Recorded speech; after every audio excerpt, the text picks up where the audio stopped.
We are back at it here for the Daily Bread Bible study. We are looking at day 42, specifically Numbers chapters 8 through 10. And today we talk about the lampstand, which is called the menorah. And the reason it's called the menorah is because the Hebrew word for lampstand is menorah. So it makes perfect sense. There's a description on how to make the lampstand of the tabernacle.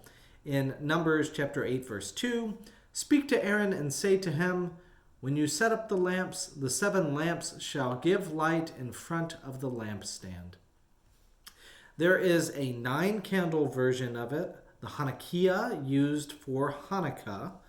And the difference is mainly, this. So the menorah is the 7-candle version used in the tabernacle exclusively. It's the one made of gold as described here. In the 9-candle version, the Hanukkah is used in the homes of faithful Jews during Hanukkah to mark each of the days of that celebration. And so there's a lot more that could be said about that, but I would again ask somebody who is a Jew in order to be able to explain the history of that tradition. I'm just going off of what the Bible says here in Numbers 8.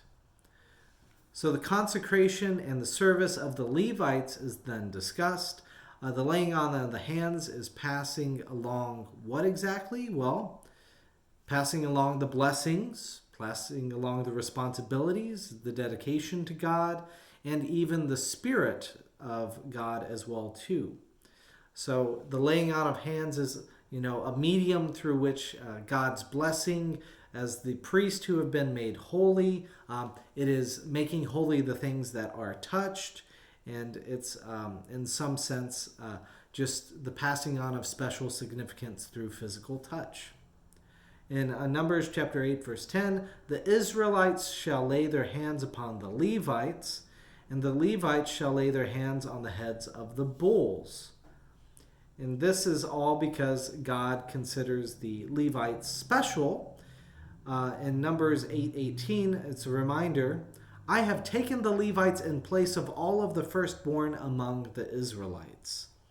And so the Levites of those ages who can serve are from 25 years old to 50 years old, as it says in verses 23 through 26. Moving on to chapter 9. There's more exposition on the Passover, adding to what was discussed in detail on day 19 when we went through Exodus chapters 11 through 13. There is a pastoral concern that comes up in Numbers 9 verse 7. "Although we are unclean through touching a corpse, why must we be kept from presenting the Lord's offering at its appointed time among the Israelites?" So to figure out this pastoral concern about observing the Passover, they consult God, and then the decree is that those who are ritually unclean should still observe the Passover. They'll do that in a place set apart for themselves. And the resident aliens may keep the Passover as a citizen would observe it. So yeah, that's pretty cool that in a lot of ways that it is accommodating for these pastoral concerns of others. There is the discussion of the cloud and fire appearing, which is similar to Exodus 33 on day 25 of our Bible study. And in Numbers chapter 9 verse 22, it says this about the cloud and fire: "Whether it was 2 days or a month or a longer time, that the cloud continued over the tabernacle, resting upon it, the Israelites would remain in camp and would not set out. But when it lifted, they would set out." So they're literally following God's Spirit in the manifestation of God's presence to guide them. In chapter 10, we see a discussion of the silver trumpets. In Exodus 19, the trumpet call to Mount Sinai for the congregation to gather. In Leviticus 23, we have the Festival of Trumpets. In Leviticus 25, there's the sounds of the year of Jubilee. And so all of these silver trumpets are valuable and important. In Numbers 10:2, it says, "Make 2 silver trumpets.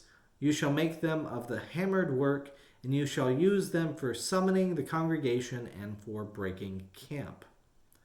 The sons of Aaron are in charge of the sounding of the trumpets, and the purpose is for alarm, festivals, gathering, and moving. We discussed then a little bit about the departure from Sinai, and this was in the second year, the second month, on the 20th day, the cloud lifted, as it says. Just a reminder, the east camp is the tribe of Judah, Issachar, and Zebulun. So if we look at it from Genesis 29 through 30, the descendants of Leah and Rachel, we see that these are Leah's fourth, fifth, and sixth born sons. And then we, see, so Leah had the sons of Reuben, Simeon, Levi, and Judah. And then Gad, Asher, Issachar, and Zebulun. Rachel had the sons Dan, Naphtali, then Joseph, and Benjamin. So most of them are from Leah.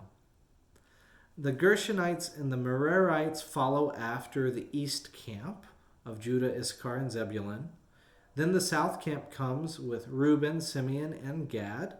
So those are Leah's first two oldest sons, and Zilpah, the maid's firstborn son. The Kohathites follow after the south camp. The west camp then leaves with Ephraim, Manasseh, and Benjamin, which are youngest in the line of Rachel. And then the north camp, which has the rest, includes Dan, Asher, and Naphtali. So this way they kind of keep the priests there in between them and keep them protected as they are traveling. Now, whenever the ark set out, Moses would say, "Arise, O Lord, and let your enemies be scattered, and your foes flee before you." And whenever it came to rest, he would say, "Return, O Lord, of the 10,000 thousands of Israel."